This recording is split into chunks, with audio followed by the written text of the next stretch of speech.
well, no, I've made it. I have made it out of the Texas outback, and now we have made it to concrete civilization. Oh, oh, that is good. Well, we were talking. It's yeah, it's like monsoon season down here. This morning wasn't so bad. I don't know. Again, I haven't watched the news in like 8 or 9 years. So, yeah, it's actually funny when Lisa and I were living in Dunedin in 2020. It was really 2020 when I was like, yeah, I'm not going to watch any sort of news channel anymore or media or other people's opinions or whatever. Um, there was actually a hurricane and we didn't know about it. Like we woke up in the morning and there was crap all over the place. We're just like, huh, there was a hurricane last night. What do you know? Didn't know. And hold on, I think I'm Yeah, I don't really watch the news. I read the news. That way I can pick and choose what I want to read. So and I check it every morning, every night, man. Just get the headlines, the updates, from a couple of different sources to see what's going on in the world. Weather I check pretty much every single morning when I log into my computer, man. Just as I'm booking freight and all that stuff, dude. You know what I mean? You got bad storms or like this situation, hurricanes, may not get something picked up or it needs to get picked up sooner, or maybe it's going to cost you more money because now it's a hazard. So, I try to stay up on that. Oh yeah, no, that makes good sense. Can't tell if Lumber's still getting set up, I think. What's up, killers? What's up, Oh my man? God, about time, finally. Yeah. Mr. Procrastination over here. Yo, you guys can hold on. You don't need to start the stream like right at 6. You have like a 15-minute buffer, right? It's 15 minutes. We were jamming, It said a man. 15-minute buffer. Yeah. Dude, we it were says so it. excited that it worked because I logged in. There was no go live button. There was no way to add our shit. It was gonna be chaotic. So it was we're just happy to have it working. Yeah, I wanted to get it set up and streamed out there, but I heard you guys talking about Trey. Got to hang out with Trey for a bit last week. He's still alive. Oh, nice. Where'd you see him at? He was at the Texas Trucking Association annual conference, and things are going great. I'll tell you. So a little bit of updates for anybody who's watching. Trey does that barbershop like acapella stuff, and his this big group that he performs with, they won this like world championship, like this like international championship that was in St. Louis. There's like 130 something guys. I have the link. I mean, I got to send it to you guys. I have the link of the performance. It's pretty jaw dropping. What they do, especially, I mean, it's all a cappella and you wouldn't even know it by listening, but yeah. And there's 100 certain people in his group, like on his team. Yeah, just in this St. Louis team, like that. Yeah, they like the tournament itself was in St. Louis, and there's multiple different groups and teams. It's from different countries. Like it's an international thing, and there's I think it was like 137 or what have you. I'm gonna have to send the link and do it, but it's good. But yeah, Trey. One of his kids going to college. He's getting dialed in. He's really doing a lot of stuff with Manifold. But he's still, what's crazy is, and this is what I kind of want to jump on and mention this, he takes his health data, and again, he's doing a lot of stuff with Claude to stay locked in on his health. He was saying, he's like, watch this. He's like, I have it tapped into my health data. And then he's like, hey, he'll ask Claude based off of his HRV and sleep score and everything going on, how much could and should he exercise today to stay healthy, and it dishes him out kind of what he should do. Interesting. A lot of people are using AI for health plans, training plans. I think it's a great place to start, but I think it's also wildly dangerous without some sort of verification. I'm curious because again, when it comes to using AI for that sort of stuff, for both Ironman Florida and Texas, that's kind of what I did for the training plan. I was like, I feed it what my current fitness level is, give it like my PRs. You can give it some heart rate stuff. You can give it a little, you can feed it as much data as you want. And then it's like, okay, based off of this, what is the logical training plan for me to to get this time, and it'll give you something really good. What AI doesn't give you, especially if you're somebody who's looking to advance or if you're really trying to lose weight, is accountability. And the AI is not going to hold you accountable yet. It's not going to shoot you with a laser in the face yet. I will also argue it is too lazy and reactionary. So we put in what we know. And you are, but most people are not equipped to be the partner of the training plan. Most people are not equipped. So we put in information based on what we believe to be true. And then the AI reacts to that.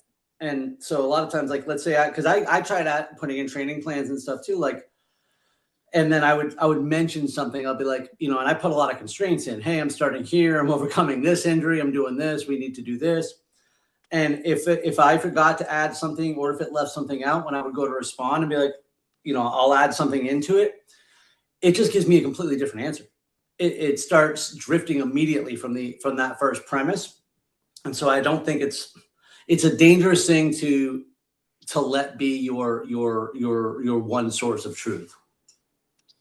Yeah, I like what you said about how it you being the partner in it, because you're going to feed it what you know, but what most people don't know is their current potential versus where they could be.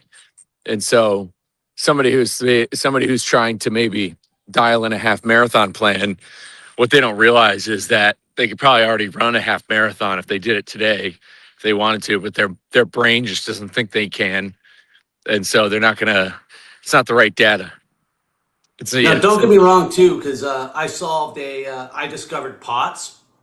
That was all guided through my conversations with AI. But at the same time, you may remember it also gave me a very wrong answer once that I pursued through a doctor, and it still turned out to be wrong. But that's why we should have some sort of gate check here, or at least human or another source of truth to bounce things off of.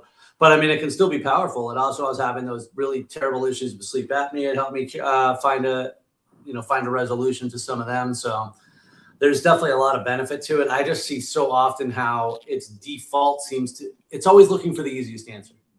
And so a lot of times it's just going to react, or it puts us in what we think we're telling it to do. And so I find it to be dangerous when we accept it to be like just 100% accurate. So y'all talking about this AI stuff, and I agree with both of y'all, but on not being the best partner for yourself. But as y'all sitting here talking about this AI, man, I keep getting this image in my head of here we are in 20 years, and you just pick up a device and you're like, Claude, work out for me, and you just stand there and hold your phone while you watch an avatar like work out for you. I'd be happy if you said, hey, Claude, show me how to do this workout, and that happened. Maybe that's not that far off the mark. Yeah. I don't know. I don't use the AI stuff for very much, man. Like very, very little. I mean, mainly when I use it, honestly, is research purposes for, a guest for the show, or, something dumb. I don't know. I just still don't have that trust in AI yet to feed me correct information, that is unfallible. And, I don't know. So, and especially with, going back to what you said, like you're the one inputting the data, it's going to give you exactly pretty much what you're looking for based on how you put in what you're asking to get out of it. So, and you start doing this stuff, asking for health advice, I think Lombard kind of touched on something a little bit, it just didn't go far enough, is, you're only giving it the data that you have now. This doesn't know your whole medical history, your whole physical history and routines and things like that and stuff. So I think, it is something to be a little safe with and not just completely depend on. Trey, on the other hand, he's been doing this while he's pretty dialed in with his own health and fitness and all these things. So I think a little different story, but for the average person, I think with like a lot of things, the leaning on AI and usage of it too much, depending on it for giving you advice on your health and things could possibly be dangerous. I think it's a great step one if you don't have a step one. It's just when you want to go step 2, step 3, and I think we lost Pedro. I think that's when we need to start using some sort of, and I'm going to call it an accountability partner, or just somebody else to bounce something off of, whether it be professional or hell, even one of us clowns, just something to say, hey, you sure about that? Yeah, I think it could be a great on ramp. It can give you information, but yeah, at a certain point, if something um, just like with using AI with your job, if you just fully rely on it and you don't, and there's no checks and balances, I mean, there's some grave errors you can have, like especially if you're doing some like accounting work or you're trying to streamline some sort of report you do. Um, I've caught Claude as I've tried to use it to organize like rosters and a couple of things I do for work.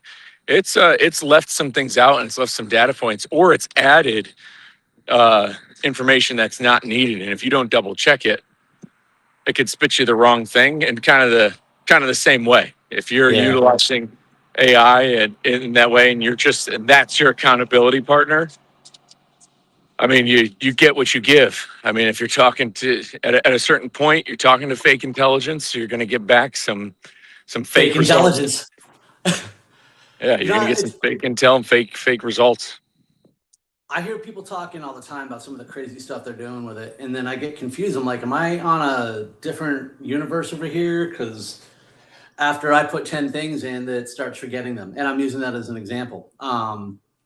So a lot of things, it's like, oh, you create all this memory across projects and do all this, and then I don't know. You got to understand, I am just wicked anal. If I'm using AI for something, I do demand perfection, and I'll push back when I'm getting things that are just errant. But I mean, it leaves out key things, and I think one of the problems is that it knows how to tell us what we want to hear. Like that's always been the thing for me. As I'll notice something, I'll really get jazzed about it, and then I'll take a minute. And then I'll be like, wait a minute, let me poke some holes in this. And then I'll find out, oh, wait a minute, it just looked good. It just sounded good. Yeah, I know. I could beat that one to death all day. Now, you guys keep talking Claude. I'm still on chat. You did you graduate for a reason? Is that really I don't use any of those. What's that? I said, y'all are all more advanced than me. I don't use any of those. What about you, Mike? Yeah, I feel like it's just like we're using a lot for stuff at work, at Truck Parking Club, and a friend of mine, buddy of mine, is a CFO at a company. He's kind of he's been evangelizing to Claude a lot, and was telling me about it. He just believes that it's better than he just thinks it's better than ChatGPT. But I mean, I think they're both probably utilized in their own different ways. When it comes to Claude's co-work, like from a coaching perspective, like thinking about kind of a lot of the stuff that you do, Nick, and it's actually given me a kind of a little bit more of that itch. And just, like when it comes to co-work and what kind of systems that you can set up, like from a management perspective of like rosters and keeping up and it running reports for you without having to do anything. Like, you can kind of create your own executive assistant who can do some things for you, especially if you incorporate because you're able to add so many plugins. So if I want to, I can send out, mass texts or like mass messages easily without, and maybe ChatGPT can do this. I feel like Claude's usability is a little bit better. Man, it is overwhelming, all the stuff and even hearing it, like I just started getting anxiety about all the things I need to learn. And yet, for my business, it is useful. I do a lot of research. I do a lot of research with mine, but like, hey buddy, good boy, did you get your walk in? Yeah, look what we got. We got the fourth member right here. Special guest. Wolfie. Good boy.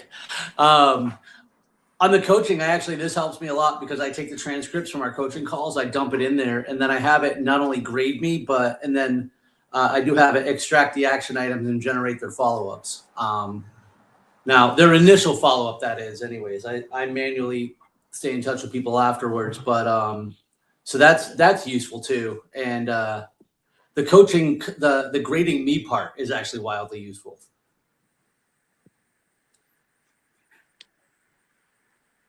Yeah, like I said, it's got its pros and cons. It's good for most things. I posted, I'm still weary and skeptical of all things AI, especially when it comes to especially when it comes to autonomous. I dropped in the newsletter last night, and I'm talking specifically vehicles. And again, within it, with how fallible current AI is, I'm not trusting what some of these companies are doing when it comes to autonomous vehicles and what they're doing. I've kind of got to. I'm really, for as much as they think, I understand it's not a matter of if, but when. But I think the when is kind of being force fed and spoon fed to us based off of rushing to failure to answering for ROI. Like That makes when it comes to this industry, like I've just, I posted a great tweet thread on this, and FreightWaves, yesterday had posted something about how, Aurora had had a Q2 net loss of 270 million with only 2 million in revenue. And so obviously this is an unsustainable, current business model. And AI worshipers will be like, oh, you just got to wait, just wait, just wait. And it's like, I've met the guys from Torque at a lot of shows, and Torque has been at this since, they've been doing this for over 20 years. Torque is a DoD creation that's also, partnered with Daimler. And all Torque has now, after over 20 years of work, is a LiDAR system you can retrofit onto your truck, and it eliminates highway miles. That's it. And that's only in some circumstances.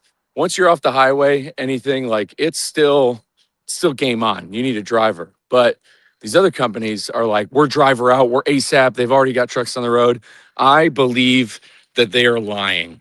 I think that they are not telling the truth. I think they're using incognito pilot cars and camera systems and probably remote pilots in the Philippines, just like Waymo and all the autonomous car companies have been caught. They're doing that because they've been pumped full of VC money. And when you have net loss of 270 million, eventually that rent becomes due. And I think that there's definitely some sort of fraud or lying. And we've seen this with tech companies before, and very smart people run them. It doesn't mean, whatever their resume is, it doesn't necessarily mean what they're doing is with integrity. We see this with Theranos and Elizabeth Holmes, who had an incredible resume, very smart, some of the best people behind her. And Theranos ended up being a huge, huge scam. And she kept doubling down. And I think that might be going on right now. Interesting. Now that's just me and my AI pedestal this morning, since we're diving into it. for talking autonomous, and I'm just going to talk about cars over in general on this one, but autonomous vehicles. My wife and I were talking about this the other day. Unpopular opinion, I can't wait. Because you know what? Autonomous vehicles aren't going to be selfish and entitled. Theoretically, they will be programmed to actually, drive the rules, use your blinker, not swerve 7 lanes in between traffic because you want to get ahead of somebody else. I'm assuming that maybe we'll program these things. I don't know. Maybe they'll all develop and become selfish, entitled pricks. They don't care if you live or die on the way to work either, but that's my take. Human beings are the problems on the road. If autonomous vehicles, if their purpose, like cars specifically, is to help the environment and be better for traffic, they wouldn't be building autonomous vehicle cars. They'd be building autonomous trolleys and streetcars, just like they had to do, where it would move groups of people, as opposed to, I just found this out the other day that, between San Antonio and Austin, every single day, over 130,000 people, are moving in that direction from San Antonio to Austin. They're going from San Antonio to Austin for whatever it be. 130,000 people do that. That's, you take maybe a little bit of carbon, per day. And because it's the capital region, 2 big cities, 2 major metros. Austin Metro is over 1 million. I think 1.5 million people live in San Antonio. So 130,000. And if you think about that, a lot of that's on an individual basis. So you have 130,000, 3 refrigerator-sized machines moving in the same direction all the time, every single day. You want to talk about inefficiency to then make it be robot cars. If it was robot cars, that number would increase. More people would make that commute, and more people would do that. It would flood the roadways with more vehicles. And I mean, what makes sense? Do you think 10,000 people going the same direction in 10,000 different vehicles is better than 10,000 people in one vehicle going in the same direction? Like having 100,000 individual people going in the same direction, going to virtually roughly the same area in individual machines versus 1 to 2 of those machines via trolleys, trains, all that stuff. That sounds like streamlining inefficiencies. Well, you might have just saved a few 100,000 lives too, if it were like that in major, like I'm not just from that one road, but I was just talking about the accidents and just the way that people drive. But I mean, that's you take a lot of that out of there by that. We talk about the here in Florida, the 275 I-4 corridor is one of the most dangerous intersections in the country, and yeah, if that were just a train, that problem gets eliminated. Dude, and if I'm a trucker, why wouldn't you want that? You don't want if you're an over the road guy, why wouldn't you want less cars on the road? Yeah, I drove over the road in 2020. You know how great it was? You know how many miles you can get? You would sail through DFW, sail through Indianapolis without a because everybody problem. was home. You wouldn't even think about it. You're route planning so much because everybody was home. But same thing, if majority of people were utilizing, trains or trolleys, you've got an entirely different landscape for drivers. You've got trucks moving faster. You've got less accidents. You've got billboard attorneys making less money. That's the thing. There's this cascading effect of benefits that I don't think people see, especially people in the industry. What you think, Pedro? What you got? Man, I think dude, Iron Minds, we need to take this we need to syndicate this show. Look, we're solving everything from your health problems to your daily commute here, ladies and gentlemen. So Well, yeah, solving the world's problems at 6:00 in the morning on a Tuesday. we're talking about movement, baby. We're talking about the movement of people. But speaking of I know. which, it is a new month. It is a brand new month, and Well, tell you what, it's hot. my fitness is moderately progressing. You can see I'm getting around, doing some mobility. I'm not running yet. Probably get there soon. So I'm moving forward. I'm starting to look at what I get back on the calendar. Probably going to look to try to get a couple 10Ks in over the fall. I got to start thinking about a big event because that's just how my head works. And I'm probably thinking about a marathon, maybe the Clearwater Marathon end of January. Too far to think ahead to next year. There's a Spartan in October down here. I don't think I'll be ready for. I might go out there and volunteer or help out some of the adaptive teams. And then there's one in December down here that I fully intend to race. And I think I'll make that, I guess, sort of a comeback race, really, just something to hopefully get me back in full track. Because this is the part that sucks when you can only do a little bit, because it's real easy to talk yourself out of doing any. But I just start, taking the motions, and I'm doing my normal routine here. I'm just not doing the parts that I can't. So that's my fitness update. What have you been getting into? Yeah, I mean, what I've been doing, I've been talking to a lot of different people about on, kind of like what we were talking about with AR earlier, about on-ramping, about getting started. And, there's been, there's a lot of, there's a lot of talk about,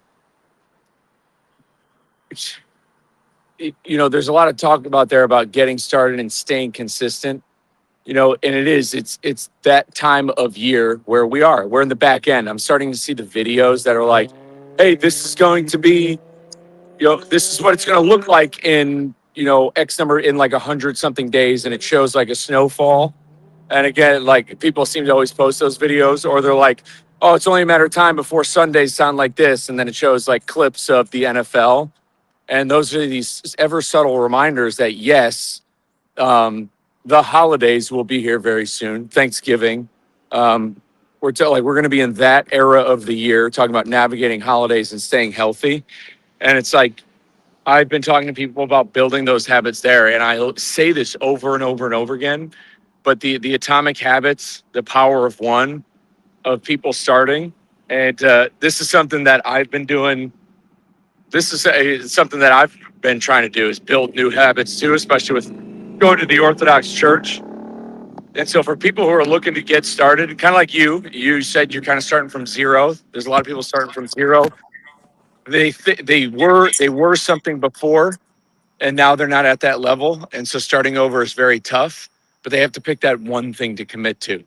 And if there's one thing today that people can pick, like I talk to drivers about this all the time, that one thing, the switching to diet, the going for the walks. If you could do that one thing for the next 3 weeks, let that be your challenge. And so that's like starting over. I seem to talk about starting over every single day, and it kind of drives home the point because I'm starting over and having that conversation all the time. Because we are starting over every single day. Exactly. We're back at zero every single day you wake up. What you did yesterday doesn't matter. It's when you wake up, what are you going to do with the time allotted to you and what you're going to do? And the more and more the longer and longer I'm in this industry and the longer I'm in the fitness space, the more and more testimonies and comeback stories I'm seeing where less and less excuses become tolerable, tolerable to me, where I can only tolerate people's excuses so much based off of so many different comeback stories I see time and time again.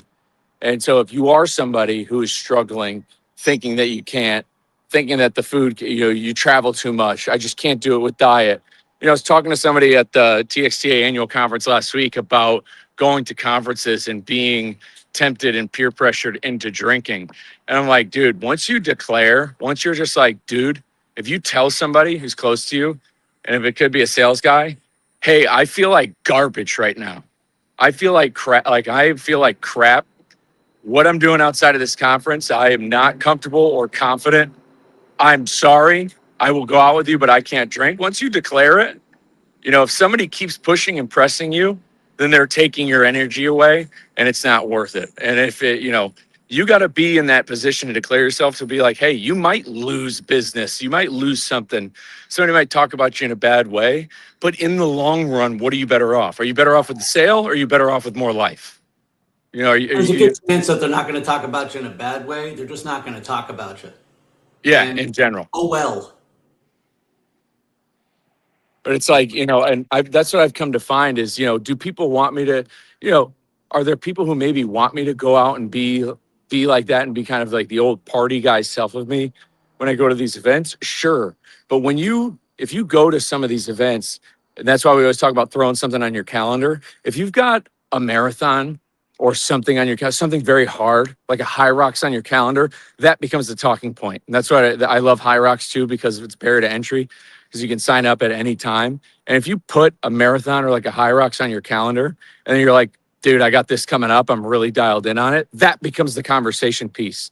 Because the person you're talking to, they probably know somebody who's doing it, or they might want to do it themselves. And it's just, you have to flip the script into, yeah, man, I'm not drinking. And then they're like, why? And then you're like, well, and then you get caught up in this circle of them still trying to peer pressure you to, it becomes, well, I'm doing something. I'm working on this. And I'm doing High Rocks double, so I'm partnered with somebody, so I can't let them down. You kind of got to flip the script in your way to where it favors you in a lot of ways. And I'm just spitballing here, giving people random tools for the tools. I'll tell you this too, because when I was drinking, if you were like, oh no, I don't drink, I wouldn't mess with you. But if you were drinking, I would mess with you to keep up with me. Like, oh, come on, drink faster, drink more. But I'll tell you, when I stopped drinking, I just assume everybody knows I'm an alcoholic and I don't think twice about it. And nobody seems to give a two shits if I'm drinking. And most of them don't know that I'm an alcoholic. Most of them don't know. I think one of the reasons that it's so hard for people to feel like they have to participate is because they think they are the center of the universe and that everybody cares what they're doing. When in fact, most people are just caring about what they're doing. If you don't want to go to something, don't go. Like they're not going to be like, oh man, I can't believe Lombard's not here right now. We're not doing business with him. If anything, it might be like, hey, I wish Lombard was here. That dude's awesome. But chances are they're not talking about you at all. They're moving on and dealing with whatever else is right in front of them, having the good time. And for those who are going to overindulge, they're not going to know you weren't there in the first place. Yeah, 100%. But it is a new month. I know these next 2 months are probably full, especially in this industry, it's probably full of people who have got some travel coming up, whether it be truck shows, events. I think August, September, going in October is pretty hot and heavy for a decent amount of people. And we just talked about a whole bunch of tools. We've got Claude, we've got ChatGPT, we've got the Project 61 app. Again, I always fall in the First Form app. There are so many tools now compared to the 1980s to quite literally optimize and become what you never thought you could be right in front of you. Most of them are free. Reaching out to people is free. Asking for help is free. All that stuff is free. You just got to want it. Dude, Ben Affleck, and we can leave it with this, but Ben Affleck had a great, I saw it on Twitter, and it's a little bit controversial, but he talked about like, and I don't want to take offense to you on it, but he talked about how, hitting rock bottom is what finally got him to like turn around on his like alcohol or whatever, than physically going to some high dollar rehab. Like he talked about how suffering in general is what got him to finally turn around, because he finally got sick and tired of suffering. And I know that takes away from other people's pain, but it's like at a certain point, if you feel as though you're suffering and you don't want to anymore, how much further down do you need to go before you turn it around? Like what will it take? He's just basically talking about how suffering could be the point of turning around, as opposed to like paying for a $300 a month coach and doing this just because you throw money at a situation that's not going to work. Like if you're suffering, turn it the hell around. Amen. Pedro, got anything else, or you guys want to take us home? I don't, brother. I ain't got nothing, man. Wonderful show. So glad we were back. Hell yeah. Likewise. We are so back. Lombard, though, you want to take us home? Yeah, dude. Anybody out there tuning in, appreciate you guys. We'll be back next Tuesday, by the way, 6 a.m. Central Time. As always, iron sharpens iron, so that one man sharpen another. If you are looking to find a tribe, a community of people who want you to win in any sort of way, you can find all of us. We got a Slack group that we jive in. We're always talking movement. We're always talking freedom. We're always talking getting 1% better daily. With that, guys, we'll see you next week.